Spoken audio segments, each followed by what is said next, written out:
গোপাল পুরো শেষ, আর গোপালের শেষ মানে আমার শুরু।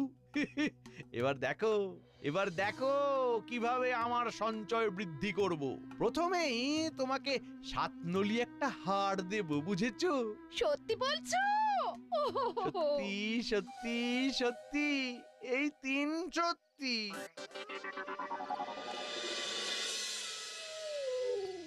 ওই দেখো গোপাল, একটা পাথর পড়ে আছে, দেখতে পাচ্ছো?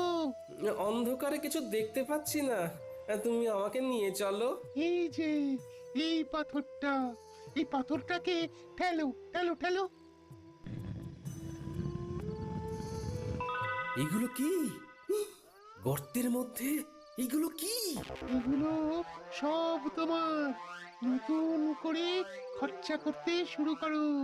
বস্তাটাকে তুলে নাও, নাও নাও, তুলে নাও। হ্যাঁ, তারপর রাতের বাজারে চলো। ওই গেঁড়া কলে মোহর দেবে, আর মোহর দ্বিগুণ হয়ে যাবে। সুযোগ এসেছে দুকুকে ঘাট থেকে নামানো। একটা সোনার মোহর গর্তে ফেলে দিই। কি গো গোপাল, হলো? এই রে দুঃখু ভাই, বস্তা থেকে একটা সোনার মোহর গর্তের মধ্যে পড়ে গেল।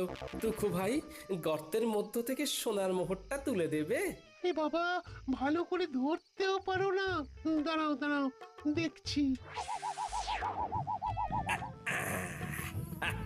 উহ, কি শান্তি! অবশেষে দুঃখ নামলো ঘাট থেকে।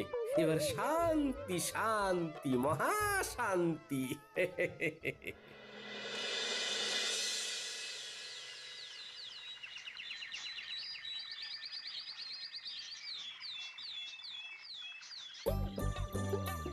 এই ঘটা, ওই দেখ গোপাল দাদা নাতি নাতনিদের নিয়ে বাজার করতে এসেছে।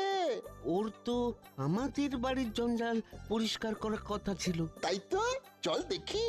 কিরে পুঁটি, ন্যাপলা, গুলটে, আমার বানর সেনা, বল এই ইলিশ মাছটা নিয়ে নি। হ্যাঁ হ্যাঁ, নিয়ে নাও গোপাল দাদু। আজ শুধু ইলিশ দিয়েই ভাত খাবো। ইলিশের নানা পদ, ভাপা ইলিশ, সর্ষে ইলিশ, ইলিশের পাতুরি। কি গোপাল, তোমাকে না বলেছিলাম আজ আমাদের বাড়ির চারধারের জঙ্গলগুলো সাফ করে দিতে? শোনো বটা ঘটা, আমার ঘরের নালাটা জঞ্জালে জমে গিয়েছে।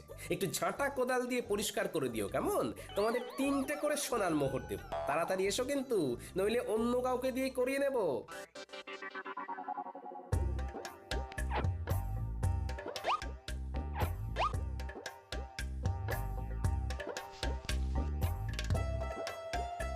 চল রে মানুষ না, আরো কত কি কেনার আছে, চল চল চল।